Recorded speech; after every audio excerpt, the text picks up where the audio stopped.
आपने बचपन में कंचे खेले हैं ना, सबने खेले हैं। तो कंचे में क्या होता है, आप क्या करते हैं, एक कंचा रखते हैं और दूसरे कंचे से उसको मारते हैं और उसको आगे बढ़ाते हैं। मैं गेम के बारे में डिस्कस नहीं करूँगी। कैरम भी आप सबने खेला है। कैरम में भी एक स्ट्राइकर होता है और उससे आप सारे गोटियों को मारते हैं। तो यहाँ पे घटना क्या हो रही है कि आप एक वस्तु पर दूसरी वस्तु को आरोपित कर रहे हैं किसी वेग से और दोनों में टक्कर हो रही है। तो इस प्रकार साधारण शब्दों में हम समझ सकते हैं कि टकराना अर्थात संघट्ट। लेकिन फिजिक्स की लैंग्वेज में टकराने को ही संघट्ट या कोलिजन नहीं कहते हैं, क्योंकि कई बार ऐसा होता है कि दो वस्तुएं आपस में टकराती भी नहीं हैं और हम उसे संघट्ट कहते हैं। आपने एक एक्सपेरिमेंट के बारे में पढ़ा होगा कि रदरफोर्ड ने सोने की पतली पन्नी पर अल्फा कणों की बौछार की। तो क्या होता है, जब बौछार होती है तो आप देख सकते हैं कि कुछ उसके ऊपर जो अल्फा पार्टिकल हैं वो उससे नाभिक से, सोने की या गोल्ड के एटम से टकराने के पहले ही वो विक्षेपित हो जाते हैं। लेकिन इसे भी संघट्ट कहते हैं, क्योंकि वो इतने कम दूरी तक आए कि उनमें आपस में अन्योन्य क्रिया हुई, म्यूचुअल एक्शन हुआ। तो अब हम जनरल फॉर्म में कहेंगे कि दो वस्तुओं का टकराना या उनमें आपस में अन्योन्य क्रिया होना संघट्ट या कोलिजन कहलाता है। संघट्ट में टकराने वाली दो वस्तुओं के बीच एक अधिक परिमाण का बल थोड़े समय के लिए कार्य करता है, इसलिए दोनों वस्तुओं के वेग में परिवर्तन हो जाता है। संघट्ट दो प्रकार की होती हैं, प्रत्यास्थ संघट्ट और अप्रत्यास्थ संघट्ट। अब हम देखेंगे प्रत्यास्थ संघट्ट क्या होती है। वह संघट्ट जिसमें निकाय का, अर्थात जो दोनों वस्तुएं टकरा रही हैं वो हमारा निकाय है, तो जिसमें निकाय का रेखीय संवेग और गतिज ऊर्जा दोनों संरक्षित होती है, उन्हें प्रत्यास्थ संघट्ट कहते हैं।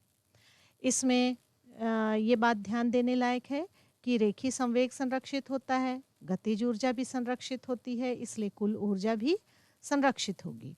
इनके उदाहरण के लिए हम जानते हैं कि जो हम कंचे खेलते हैं वो कांच के या हाथी दांत के यदि बने हुए हैं तो उनके बीच संघट्ट भी लगभग प्रत्यास्थ होती है। इसके पश्चात है अप्रत्यास्थ संघट्ट। किसी संघट्ट में यदि निकाय का रेखीय संवेग तो संरक्षित होता है परंतु गतिज ऊर्जा संरक्षित नहीं होती, इस प्रकार के संघट्ट को अप्रत्यास्थ संघट्ट कहते हैं। अब इसमें गतिज ऊर्जा संरक्षित नहीं होती है, लेकिन हमें ये बात ध्यान देना है कि कुल ऊर्जा तो संरक्षित होगी ही, क्योंकि ऊर्जा संरक्षण का नियम ये कहता है कि कुल ऊर्जा हमेशा नियत होती है। तो इस प्रकार की अप्रत्यास्थ संघट्ट में रेखीय संवेग संरक्षित होगा, कुल ऊर्जा संरक्षित होगी, लेकिन गतिज ऊर्जा संरक्षित नहीं होती, क्योंकि इसमें से यांत्रिक ऊर्जा जो गतिज ऊर्जा है यदि उसका कुछ भाग प्रकाश, ऊष्मा, ध्वनि इत्यादि अन्य ऊर्जा में परिवर्तित हो जाता है। तो ये संघट्ट के प्रकार हुए। एक विमीय संघट्ट के प्रकार हुए, अर्थात जब दो पिंड एक ही सरल रेखा में चल रहे हैं तब हमने देखा। यदि दो पिंड एक ही सरल रेखा में गति न करें लेकिन एक ही तल में चलते रहें तो संघट्ट के पश्चात दोनों की वेग की दिशाएं अलग अलग हो जाती हैं और इस प्रकार के संघट्ट को द्विविमीय संघट्ट कहते हैं। कैरम खेलते समय स्ट्राइकर से जब आप किसी गोटी को मारते हैं तब यदि उस गोटी की दिशा अलग हो, स्ट्राइकर की दिशा अलग हो, तो यह द्विविमीय संघट्ट के अंतर्गत आती है। तो आइए अब हम देखते हैं कि यदि दो वस्तुओं में प्रत्यास्थ संघट्ट होती है तो टक्कर के पश्चात या संघट्ट के पश्चात उनका वेग क्या होता है, इसे हम कैसे ज्ञात करते हैं। मान लीजिए एक ऑब्जेक्ट है A, दूसरा ऑब्जेक्ट है B। A का ऑब्जेक्ट का द्रव्यमान है m1 B का है m2 जो कि u1 और u2 वेग से क्रमशः चल रहे हैं। मान लीजिए इनमें टक्कर होती है और टक्कर के पश्चात A का वेग हो जाता है v1 और B का वेग हो जाता है v2।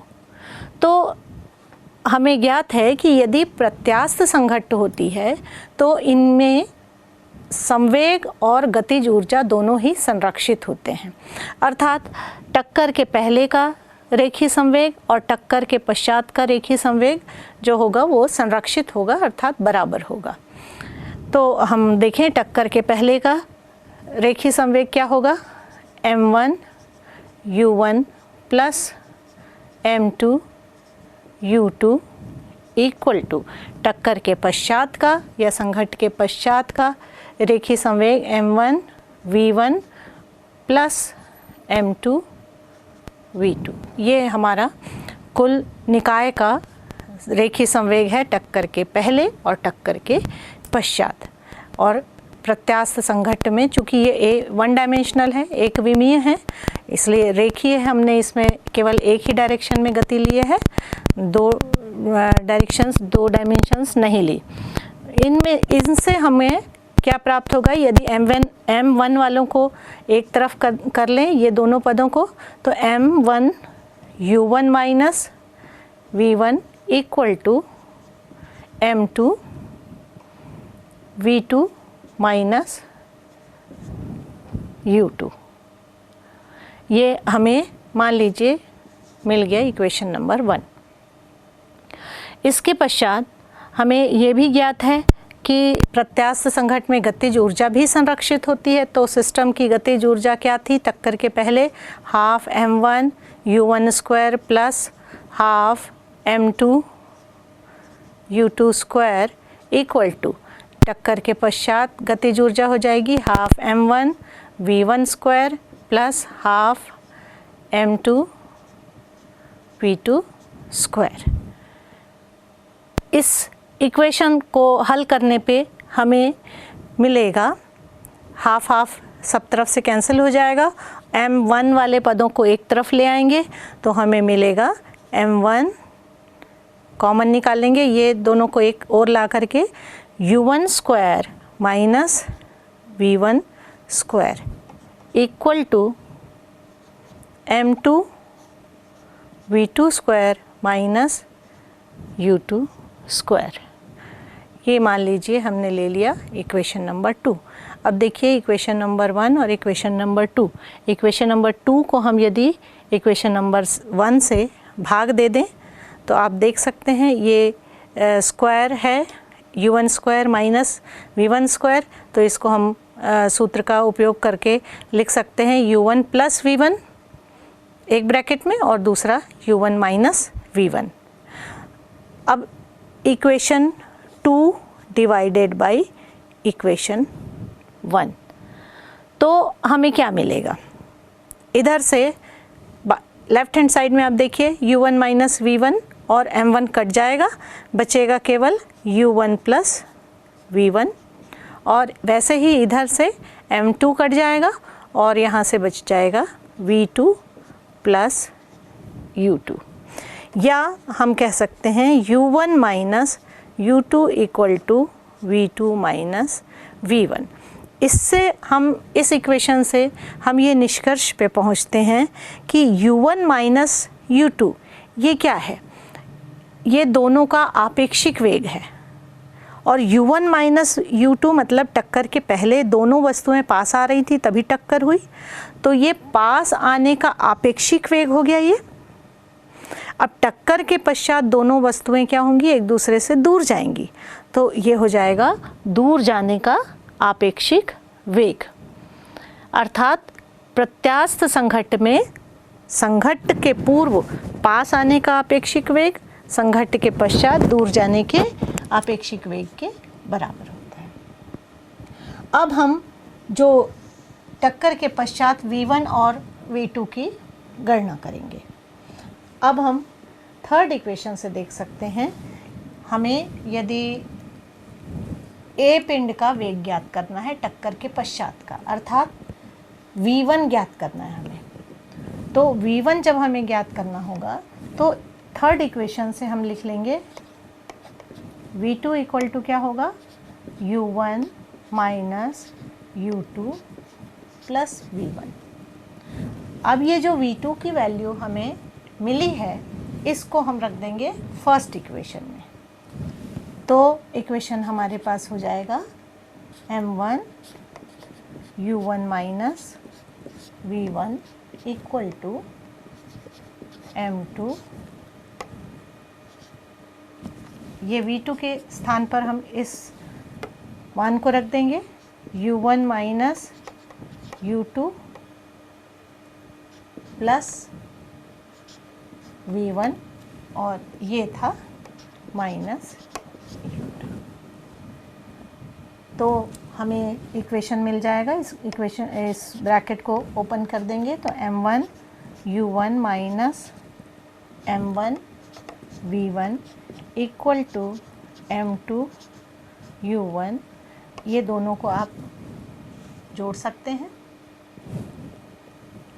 M2 U2, ये हो जाएगा minus twice M2 U2 plus M2 V1।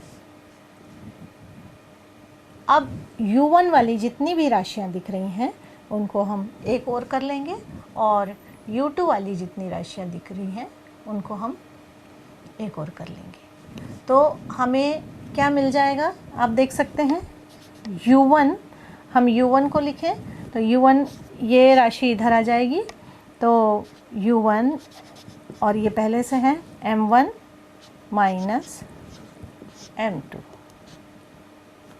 इसको भी इधर ले आएंगे तो प्लस ट्वाइस M2 U2 और V1 वाली राशियों को एक और कर लेंगे तो हमें मिलेगा V1 M1 प्लस M2 और इस इक्वेशन से हमको V1 की वैल्यू मिल सकती है, वो होगी M1 minus M2 upon M1 plus M2 into U1 plus twice M2 upon M1 plus M2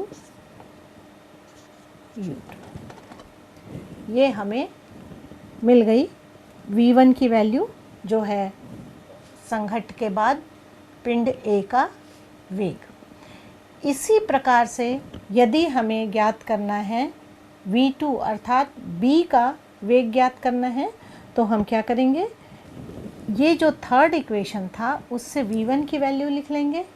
V1 की वैल्यू निकाल करके पुनः उसे हम V1 के स्थान पर रख देंगे, ये है V1 का स्थान, और उससे हमें V2 की वैल्यू ज्ञात हो जाएगी। और V2 की वैल्यू जो हमें मिलती है, हम दोनों को एक साथ लिख देते हैं। अब यहाँ पर V2 की वैल्यू हमें मिल गई ट्वाइस M1 अपॉन, इसको आप हल करके देख लेंगे, जो विधि हमने इसमें हल की है वैसे ही होगी, twice M1 upon M1 plus M2 into U1 minus M1 minus M2 upon M1 plus M2 U2। दोनों इक्वेशन में आप देख सकते हैं बहुत कुछ समानताएं दिखाई दे रही हैं, और ये आप जो विधि बताई गई है उससे हम निकाल सकते हैं। अब ये इन दोनों को हमें याद रखना है, टक्कर के बाद जो पिंड A का वेग क्या होगा और टक्कर के बाद पिंड B का वेग क्या होगा। अब हमें ये दोनों सूत्र मालूम है कि टक्कर के पश्चात A का वेग क्या होगा और B का वेग क्या होगा। अब इन हम विशेष परिस्थितियों का अध्ययन करेंगे। मान लीजिए दोनों वस्तुओं के द्रव्यमान बराबर हैं, तो ये जो समीकरण हमें मिले हैं, इन दोनों समीकरण में आप दोनों के द्रव्यमान बराबर रख के देखेंगे तो ये m माइनस एम ये 0 हो जाएगा, ये हो जाएगा twice m upon twice m। अर्थात जब ये हमने परिस्थिति देखी, दोनों वस्तुओं के द्रव्यमान बराबर कर दिए, उस स्थिति में V1 इक्वल टू मिलेगा U2। ये आप देख सकते हैं, ये पद जो है वो 0 हो जाएगा और ये 1 हो जाएगा। और इसी तरह से V2 इक्वल टू मिलेगा हमें ये twice m upon twice m, अर्थात 1 हो जाएगा। V2 इक्वल टू U1 और ये m माइनस m, तो जो कि 0 हो जाएगा। अब इससे हम क्या निष्कर्ष निकाल सकते हैं कि जब दो समान द्रव्यमान की वस्तुएं या दो समान द्रव्यमान के पिंड में प्रत्यास्थ संघट्ट होता है तो वो अपने आप के वेग को परस्पर चेंज कर लेते हैं, इंटरचेंज हो जाते हैं। अर्थात जो टक्कर के पहले जो दूसरे पिंड का वेग था वो टक्कर के बाद पहले पिंड का वेग हो जाता है, और टक्कर के पहले जो पहले पिंड का वेग था वो टक्कर के बाद दूसरे पिंड का वेग हो जाता है। ये पहली परिस्थिति हो गई। अब उसके बाद दूसरी परिस्थिति में यदि हम देखें कि M2 द्रव्यमान की वस्तु B जो है वो विरामावस्था में है, विरामावस्था में है, अर्थात U2 इक्वल टू 0। तो यहाँ से ये पद जो है 0 हो जाएगा। तो V1 इक्वल टू क्या मिलेगा हमें, M1 minus M2 upon M1 plus M2 into U1। और V2 इक्वल टू क्या मिलेगा हमें, ये 0 है, तो V2 equal to twice M1 upon M1 plus M2 into U1। अब यदि इस परिस्थिति में दोनों द्रव्यमान को फिर से बराबर कर लें हम, मतलब ये परिस्थिति है यदि M1 और M2 को हमने बराबर कर दिया, ऐसी स्थिति में ये हो जाएगा M माइनस M, अर्थात V1 इक्वल टू 0 और V2 इक्वल टू U1। ये बहुत छोटा सा स्टेटमेंट दिखाई दे रहा है लेकिन बहुत इम्पॉर्टेंट है। एक दो वस्तु हैं और दोनों के द्रव्यमान जब हमने बराबर लिया है, हम दोनों वस्तुओं के द्रव्यमान हमने बराबर लिए हैं, अर्थात ये पहले विरामावस्था में रखी थी और दूसरी वस्तु इस पर आकर के टकराती है, दोनों के द्रव्यमान m है, ये विरामावस्था में थी, U2 इक्वल टू 0 और इसका वेग था U1। तो यदि ये इससे टकराएगी उस समय क्या होगा कि ये टकराने के पश्चात ये रुक जाएगी, अर्थात V1 टक्कर के पश्चात ये जो इस A पिंड का वेग था U1 वो हो जाएगा V1 0 हो जाएगा, और V2 जो है अर्थात ये जो स्थिर अवस्था में रखा हुआ पिंड था वो पहले पिंड के वेग से गति करने लगेगा। बहुत इम्पॉर्टेंट कंक्लूजन है ये कि ये तो सही है कि दोनों के वेग आपस में एक्सचेंज हो जाते हैं, तो वही यहाँ पे भी हुआ कि यदि दोनों के द्रव्यमान बराबर हैं तो उनके वेग एक्सचेंज हो गए, अर्थात ये पिंड स्थिरावस्था में रखा था, ये आकर के उसमें टकराया तो ये इसके वेग से चलने लगा और ये स्थिर हो गया। तो इस प्रकार से हमने ये देखा। अब इसके बाद हम कुछ और परिस्थिति भी देख सकते हैं कि मान लीजिए कि यदि तीसरी परिस्थिति हम देखें कि यदि M1 बहुत छोटा है M2 से, तो हम क्या करेंगे, M1 को नेग्लेक्ट कर देंगे। यहाँ पे आप देखिए M1 को छोड़ देंगे, है ना, ये इस इक्वेशन से आप देखिए M1 को आप नेग्लेक्ट कर देंगे, अर्थात 0 मान लेंगे। उस परिस्थिति में हमें क्या मिलेगा, V1 इक्वल टू, यहाँ मिला इसको हमने छोड़ दिया, माइनस m2 अपॉन ये हो गया m2, m1 को छोड़ दिया, और u1 plus twice m2 upon m2 u2। अब इस समय यदि हम फिर से u2 को 0 ले लें तो ये पद हट जाएगा, तो क्या आया, v1 equal to minus u1, और v2 अर्थात इस समीकरण में रखेंगे तो v2 इक्वल टू क्या मिलेगा, m1 को पुनः हम छोड़ देंगे, 0 मान लेंगे तो ये पद 0 हो जाएगा। यहाँ पे ये क्या आएगा, v2 equal to m2 upon m2 u2, ये माइनस माइनस प्लस हो जाएगा, अर्थात v2 इक्वल टू u2। तो ये दो इम्पॉर्टेंट कंक्लूजन हमें मिले कि यदि जो एक बहुत भारी वस्तु है उससे आकर के एक हल्की वस्तु टकराती है जो m1 द्रव्यमान की है, ये m2 द्रव्यमान है, बहुत बड़ा है, बहुत बड़ा है इसकी तुलना में।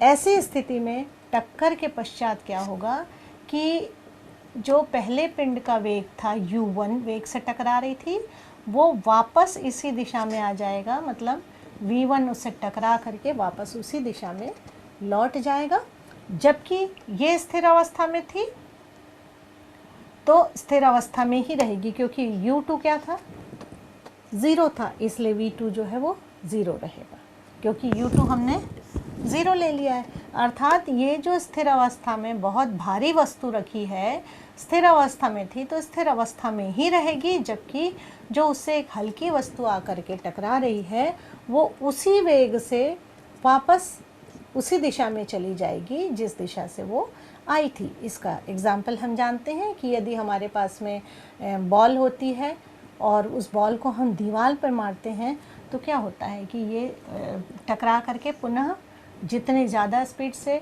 हम उसे फेंकते हैं वापस उसी डायरेक्शन में लौट जाती है, और जबकि दीवार पर कोई फ़र्क नहीं होता है। इसी प्रकार हम देखें, यदि m2 बहुत छोटा है m1 से, तो अब ये जो समीकरण हमें मिले हैं, इन दोनों समीकरण में m2 को 0 रख दीजिए तो हमें क्या मिल जाएगा, देखिए v1 इक्वल टू m2 को 0 रखेंगे तो हमें मिलेगा m1 अपॉन m1, यहाँ से m1 अपॉन m1, और ये 0 हो जाएगा, m1 अपॉन m1 मतलब u1, और ये तो 0 रख ही दिया है तो 0 हो जाएगा। दूसरा v2 कैसे निकालेंगे, फिर आप देखिए यहाँ से m2 को हमने 0 रखा है और ये मिल गया हमें ट्वाइस m1 अपॉन m1, अर्थात ट्वाइस u1। इसका एग्जाम्पल क्या हो सकता है कि मतलब कोई एक भारी वस्तु जो है वो एक हल्की वस्तु से जाकर के टकराती है। भारी वस्तु मतलब पिंड जो A है उसका द्रव्यमान m जो है वो बहुत अधिक है और ये u1 वेग से चल रहा है, और दूसरा पिंड जो है B, इसका द्रव्यमान m2 है जो कि बहुत कम है, और ये मान लीजिए u2 वेग से चल रहा है। यदि हम इसको स्थिर मानेंगे तो भी देख सकते हैं, मान लीजिए अभी हमने इसको u2 वेग लिया।